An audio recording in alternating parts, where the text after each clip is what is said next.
உங்களை பொறுத்த வரைக்கும் 1 லட்ச ரூபாய் மொபைல் நான் எப்படி வாங்க முடியும் என்றிருந்தால் அல்லாஹ்வுடைய கஜானாவை என்ன நினைத்தீர்கள்?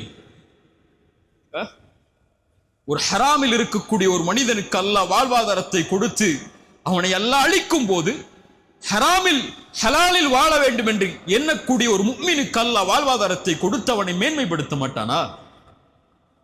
அல்லாஹ்வை அப்படியா நீங்கள் கணக்கிட்டு வைத்திருக்கிறீர்கள்?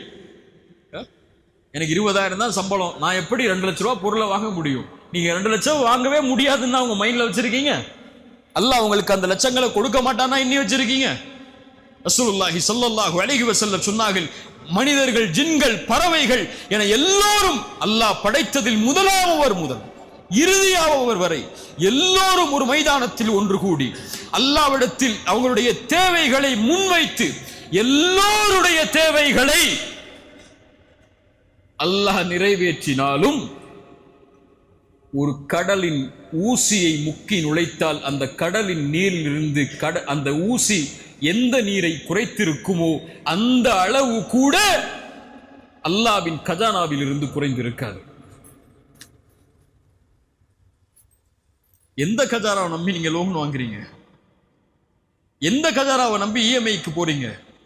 எந்த கஜானாவை நம்பி நீங்க உங்களுடைய வாழ்வாதாரத்தை மேன்மைப்படுத்த வேண்டும் உடனே என்று எண்ணுகிறீர்கள்? அதற்காக ஹராமில் அதை தேடுகிறீர்கள், ஹராமில் அந்த இன்பத்தை அனுபவிக்க முயற்சி செய்கிறீர்கள். அல்லாஹ்விடத்தில் இருக்கக்கூடிய அந்த கஜானா திறக்கப்பட வேண்டும் என்றால் உங்க பேங்குடைய கஜானா 2 டாக்குமெண்ட்ல திறந்துரும், 2 சைன்ல திறந்துரும், 2 பேர் விட்னஸ் போட்டா திறந்துரும், அல்லது 2 ஓடிபி கொடுத்தா கூட திறந்துரும். ரப்புடைய கஜானா திறக்கப்பட்டு உங்களுடைய வாழ்வாதாரம் மேன்மைப்பட வேண்டும் என்றால் ஹராம விடுங்கள்,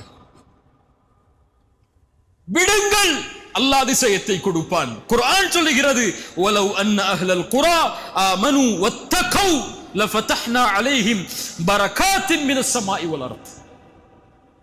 அல்லாஹ் உலகத்தை கொடுக்க மாட்டேன்னு சொல்லவே இல்லை. முஃமின்களுக்கு கொடுக்கும் போதெல்லாம் பரக்கத்தோடு கொடுப்பாங்கிறான் அல்லாஹ். ஈமான் கொண்டு தக்வாவை கொண்டவர்கள் அல்லாஹ்வை பயந்திருந்தால் வானம் பூமிகளுடைய கஜானாவை அல்லாஹ் திறந்து வைத்திருப்பானே.